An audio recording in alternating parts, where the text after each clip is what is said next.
John, I want you to go home and rewrite this entire notebook, otherwise you will fail from this class. I still remember the exact words of my 6th grade handwriting class, even years after later. Because if I wasn't able to rewrite this notebook of 100 pages, I would fail from this handwriting class. So while my friends were going on vacations and playing, during the semester break, I stayed and tried to rewrite entire notebook, trying to focus on each and every word, making sure all the letters are in good shape. At the end, I barely passed this class, but both my teacher and I knew that my handwriting still sucked.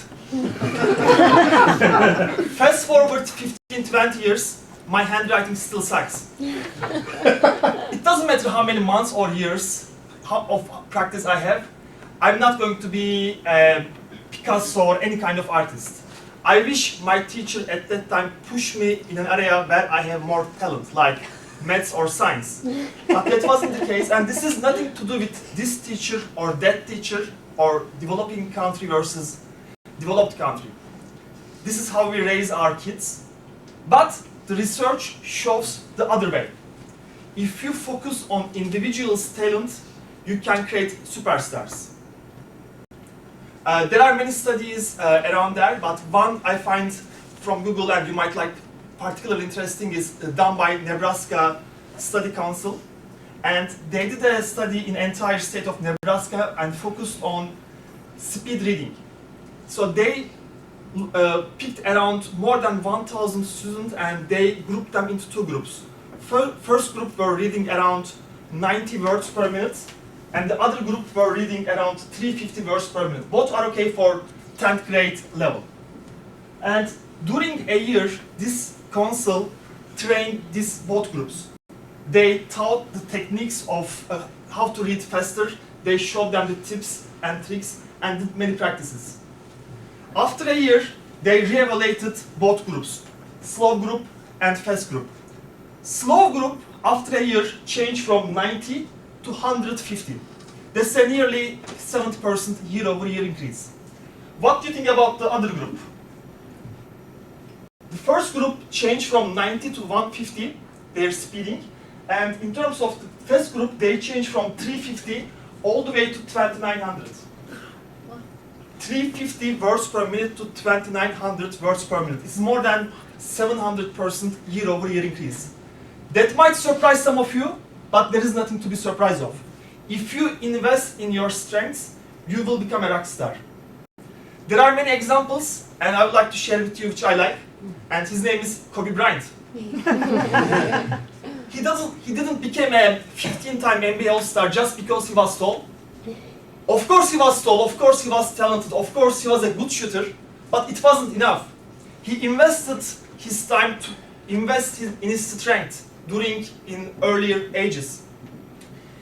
While his friends were doing something else, he was waking up 5 a.m. every day and going to gym and practicing with his teammates. And even when they left, he was on the gym trying to practice his shoots, dragging his teammates for one-on-one, sometimes dragging 2 people for one-on-2 matches. So from 5:30 to midnight every day in his high school year, he was in that gym.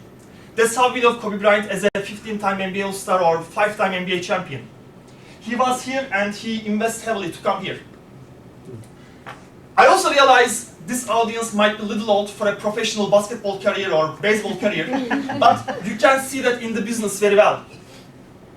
I believe our generation's one of the first best product launches came in 2007 when a middle-aged CEO came on stage and told the world, "Hey guys, I'm today introducing 3 new products. They are an internet communicating device, a telephone, and an iPod."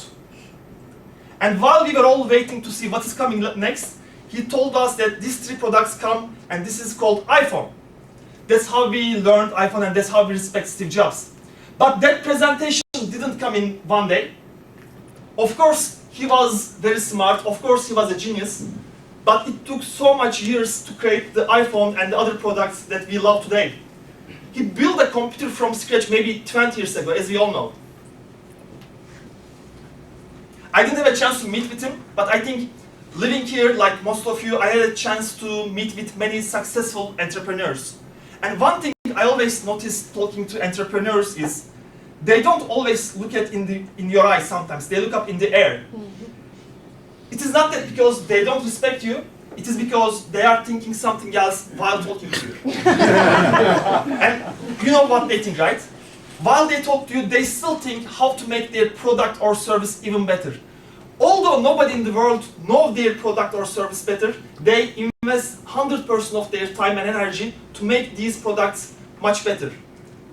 That's how we meet these successful entrepreneurs like Zuckerberg, like Elon Musk, like Jeff Bezos or Tony Hsieh, and many more. Again, I'm not asking you to create the next Amazon or something, but you can see these kind of individuals in your daily lives. One of my Turkish friends who has a business major and in great shape fitness-wise was trying to get into technology startup idea, and he was trying to push a couple of his ideas to create a startup. But because he didn't have enough technology background, he doesn't have any strength there, his ideas about videos or dating didn't live long. But once he pushed on his strength and invest in there, like fitness and communication, he created the best, one of the best fitness/well-being site for Turkish community, and this site in just 8 months became very popular in Turkey. There are many examples like that you can see in your daily lives. So I'm only asking you to consider what your strengths might be. If you already know your strengths, that's perfect. But if you don't know, maybe you are missing a big opportunity. I urge each and every one of you to consider that before you go to sleep today. And you can easily apply that. Let's say you are an accountant, and let's say you're a good accountant. Let's say your accounting skills is in this range. Then probably the accounting is a great job for you, and you are successful. But let's say you're an accountant and your accounting skills is in this 90-100 range. Then maybe this accounting job might not be the best job for you in this world. If that's the case, I highly suggest you try to understand your other strengths. Maybe you write a poem once in a while and you are good at it. Or maybe you paint, or maybe you do web design, or you do public speaking. Whatever your talent is, I don't know. You need to find by yourself. But once you identify that, you have a big room for you to grow. And the good thing is, the formula is very, very easy and very straightforward. It starts from inside of you. And it starts with I. Actually, it starts with 3I.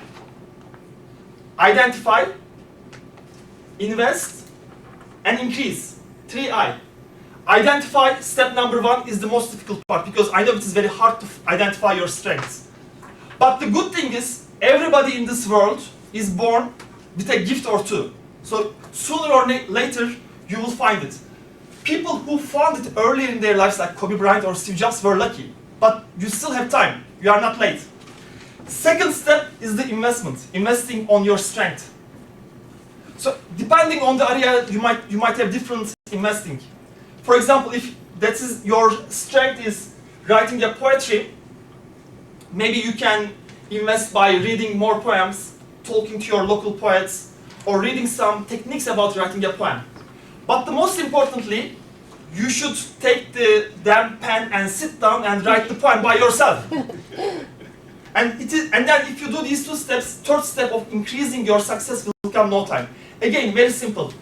Identify, invest, and increase. Fellow Toastmasters and guests, I'm no god to tell you the secrets of life in 10 minutes.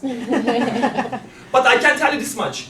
If you follow this very basic formula and if you apply it carefully, you will be much more successful and much happier than you are today.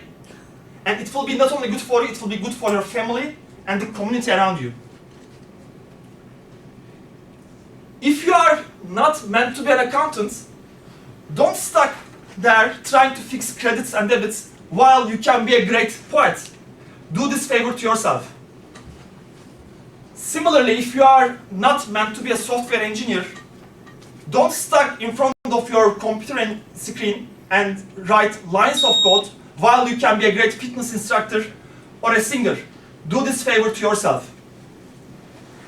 Don't try to live somebody else's life. Apply this very basic formula and do yourself a favor. Don't try to fix your own handwriting.